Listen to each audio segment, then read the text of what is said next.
What's up, everybody? Welcome back to the channel. This here is Legitico Response. We cover political news. We keep you up to date and keep you informed with everything that the government does. Now, I kind of want to talk about the border for a second. That's not the video that we're getting into, but I came across this interesting clip from Bill Maher, and I just wanted to share it right quick because I thought it was interesting. There was an actual big story in the news this week about immigration, and I want to get to that because I think if Biden loses this election, it's going to be because of two things. He's old, and he can't get past that issue, and people just hate that about him, and immigration. I mean, just on a political level, I don't think they could have handled it worse. Because now what's going on, if you didn't see the news this week, okay, here's what Biden's doing. He's finally, after saying he couldn't do anything, he's going to issue an executive order. By the way, this is the same executive order Trump tried to get through the courts, and they didn't let him do it. But he's going to finally try it 6 months before the election, which says we will put a cap of 2,500 now asylum seekers coming in. If it passes 2,500, if it's 2,501, then we automatically close the border. Fire marshal says, no more. He's going to come here and close the club. And if you don't have a stamp on your hand, you can't get back in. Okay. But when it goes down to 1,500, then we resume standard asylum procedures. It's like surge pricing with Uber. It's a bizarre scheme that, of course, has pleased nobody. It looks like a last minute, it looks like he did nothing. And of course, he did try through Congress, and the Republicans purposely spiked that football. They didn't want this bill because they wanted it as an issue. So they could have fixed it themselves. They didn't. But now it looks like this is his last minute before the election Hail Mary pass, and it's not going to succeed. That's right, yeah. It's not even a Hail Mary pass, though. Yeah. Hail Mary pass, the guy might catch it, right? Doug Flutie did it that one time. He did this knowing that it's going to be declared invalid by the courts. And it's an admission that he could have done it the whole time, and he didn't. So now you broke it, you bought it, it's on him. This is the biggest refugee crisis in the Western Hemisphere ever. More than 8 million Venezuelans, for example. That's a ton of people, and we're having 1,500 at border checkpoints that have no ability to process them. It's not going to work. So since January 2021, when Biden took office, more than 9 million migrants have entered. That's more than number of people who live in Nicaragua. Wow. He let in all of Nicaragua, equivalent. Yeah, and the question that Democrats don't seem to be able to have the balls to answer is just how many is too many? Right. And infinity is the answer. If you don't give that answer, you're a racist. So that's funny. Even his own base is like, what? What are we doing here? This is ridiculous. I don't understand Joe Biden's thinking. Maybe he's not thinking. Maybe he's gone past being able to rationally think about things. Is that who we really have running our country, folks? Is that what we have? Somebody who can't even rationally critically think about issues anymore? It sure seems like it if you look at the guy. And then you got these hardcore Biden backers that will get out there and tell you, no, it's Trump who's the one that can't talk. What are you talking about? Biden's just fine. Sure, he may have some slight mental decline, but he's sharp as a whistle. No, I'm sorry. He's not sharp as a whistle. He's sharp as a stick. But it's just funny, even the Democrats don't like Joe Biden anymore. They just don't like Trump.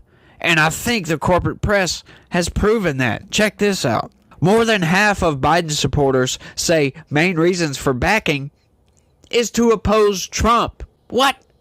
Why are these people so afraid of Donald Trump? What about his administration was so bad, huh? Name something down in the comments section that was so terrible that makes you not want to have another Donald Trump presidency. Go ahead. I'll wait for you. Go ahead and type it up in the comments right quick.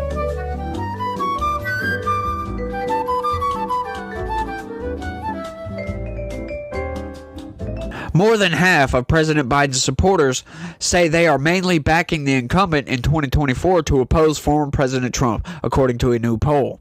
A CBS News/YouGov poll released Sunday found 54% of likely Biden voters are planning to choose him on November's ballot, a 7-point increase from March. Yeah, Biden's up in the polls, y'all. People are getting scared of Donald Trump. But Donald Trump is still ahead, by the way. The second highest reason for choosing Biden was that they liked him, with 27% selecting the option. Only 27%. That was the second option, by the way. Yeah, I know. I'm sorry. I just read that out. But 27% of likely Biden voters say they're voting for Biden because they like him. 27%. That's nuts. This is down 4 points from when the poll was taken in March. Nearly a fifth, or 19%, said they are going with Biden because he is the presumptive Democratic nominee. That's terrible, folks. That is outright terrible. 19% of likely voters are voting for blue no matter who. That's ridiculous, people. Look, I don't care who you vote for. Know who you're voting for. Vote for somebody you like. If you're going to vote, vote for somebody who's going to change this country for the better. Don't just vote blue no matter who, right? Or vote red even if you're dead, which seems to be happening in every single election cycle. We always have dead people that somehow miraculously seem to vote. Of course, it's not enough to sway any election either way, but it's still just an interesting factoid that I find very frightening, if you will. You know, we got ghosts going to the polls. Like, who are these poll watchers? By the way, I know. I'm sorry. CBS pollsters noted how voters frame their decision either as a referendum or a choice is a strong influence in their choice. Of those who said they see the election as a judgment on Trump, most vote for Biden, 66% to 34%. When people see it as a judgment or just Biden, they vote for Trump, also 66% to 34%. So dead even on that one. With voters who see it as a comparison between the two candidates, slightly more respondents are voting for Trump, 53% over Biden, who shored up 47% of support. That's actually a big shift. That's 6 points. The same poll found Biden and Trump basically tied nationally and in battleground states. Trump received 50% support nationally among likely voters, while Biden had 49%. In battleground states, 50% of likely voters chose Biden, while 49% backed Trump. Both candidates have secured more than enough delegates to be considered their respective parties' presumptive nominees, but will be officially nominated at their parties' conventions this summer. Duh. The poll was conducted among 2,063 U.S. adults residents between June 5th and 7th. It also includes an oversample in Arizona, Georgia, Michigan, Nevada, North Carolina, Pennsylvania, and Wisconsin. The poll's margin of error is 3.2%, percentage points among all adults and 3.8 points among registered voters. Now, I don't see this changing too much before November. Sure, we're going to have polls come out, oh, Trump's winning and oh, Biden's winning, but I don't really see this changing too much in a negative way for Trump, at least. I can only see this getting worse for Joe Biden because he's the one in office. I know that's a biased take, but I'm trying to be unbiased with that take. And the reason I say that, if Donald Trump could actually keep his mouth shut and not say things that can get the corporate press to create another hoax to get the left all riled up, then he can do pretty damn good. Just get out there and show the people why you're the better candidate. That's all you got to do. However, Joe Biden, at this point, can't do anything to make himself look better at all. I don't see it whatsoever. Everything he's trying to do, right? Like, he all of a sudden comes up and starts doing something on the border. It backfires.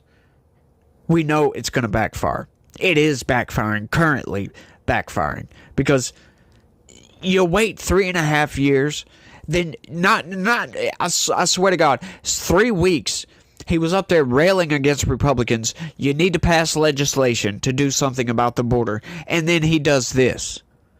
Yeah, freaking right. Says he can't do anything without legislation. So, was that a lie, Joe? Or is this just an attempt to buy voters? Just like with the forgiveness of the student loan debt is an attempt to buy voters. Again, because, he tried it and the Supreme Court said no. And then he did it anyway.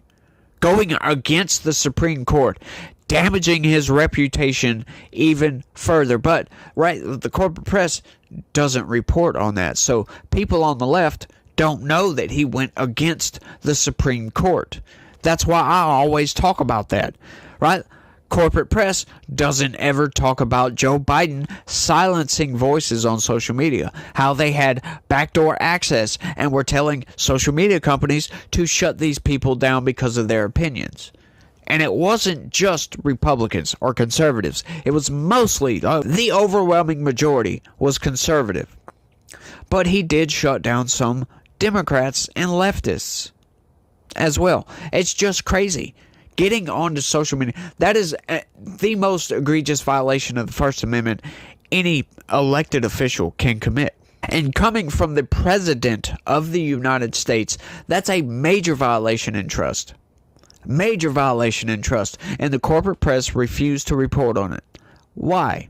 Because it's going to damage your damn candidate, who is already damaged well beyond repair to anybody who is paying attention. But the reason I say I'm not really worried about this election all that much is I saw this video earlier. I'm going to share this with you guys. This is just interesting to me. Check this out. Which completes this edition of the 2024 Electoral College based on the latest poll taken in all 50 U.S. states. Former President Trump is projected to win a second non-consecutive term in the White House with 299 electoral votes over Biden's 226.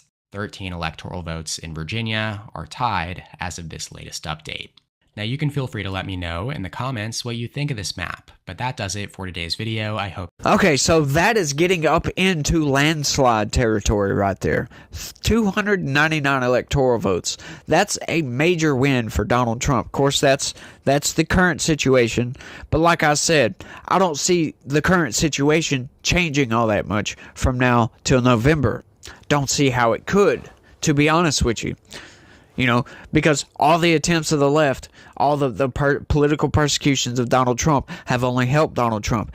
Everything the Democrats have tried to do to take down Donald Trump has only helped Donald Trump.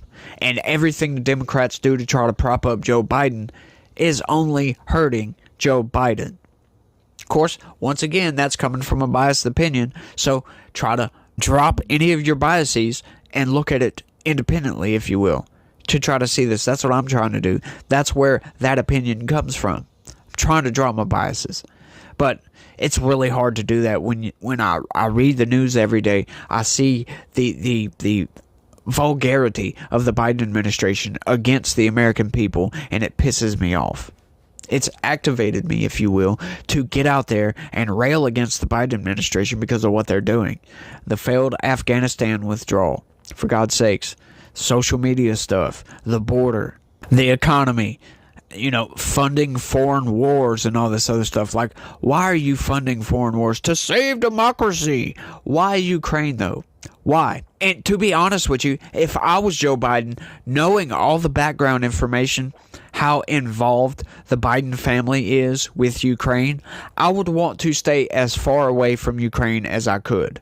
Knowing that his son Hunter worked for an energy company in Ukraine, got a $5 million bribe from Ukraine, got the prosecutor fired in Ukraine, and now he's sending billions and billions of dollars to Ukraine to help them fight democracy when Ukraine is not even a democracy. They canceled the elections, for God's sakes. I know you might be thinking, well, it's wartime. No, I'm sorry. You could still have an election. He didn't want to do the election because he knows he'll get booted out of office probably. He shut down all the media, consolidated all of the media into one state-run media, banning the Orthodox Christian Church. Huh?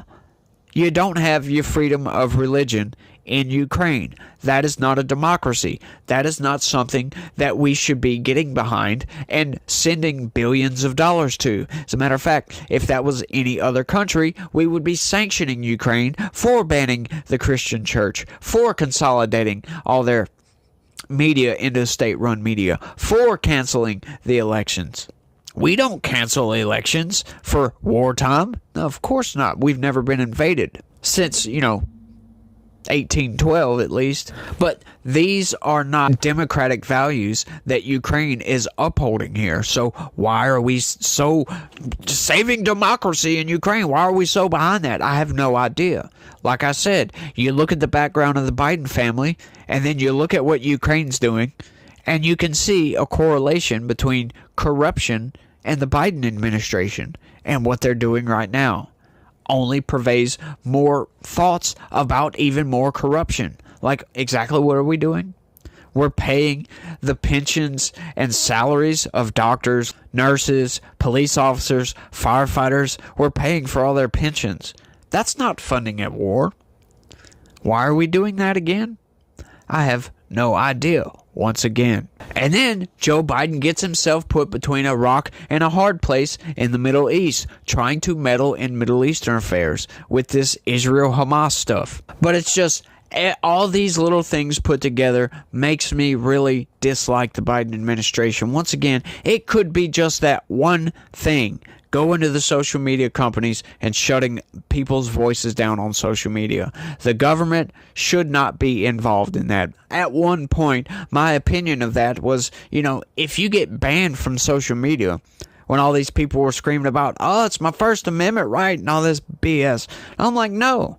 I'm sorry. If you come over to my house and you start talking crap, I'm going to kick you out of my house. That has nothing to do with your freedom of speech or your freedom of expression. However, when the government gets involved and says, hey, maybe you should delete this person, and they do it, yeah, now the government's involved. Now that's a terrible violation of the First Amendment, and the government should be sued in perpetuity for doing so. Why are they not suing the government? They are suing the government, as a matter of fact. And guess what the Biden administration is doing?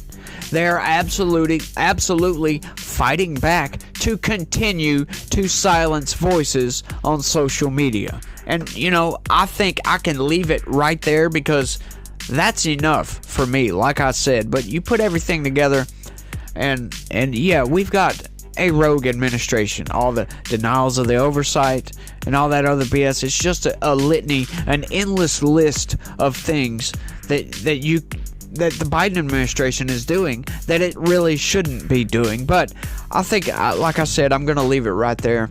Y'all let me know what y'all think about all this down in the comment section. That's all I got for this one, y'all. I want to thank everybody for watching, and y'all try to have a good day. Stay legitical. Peace.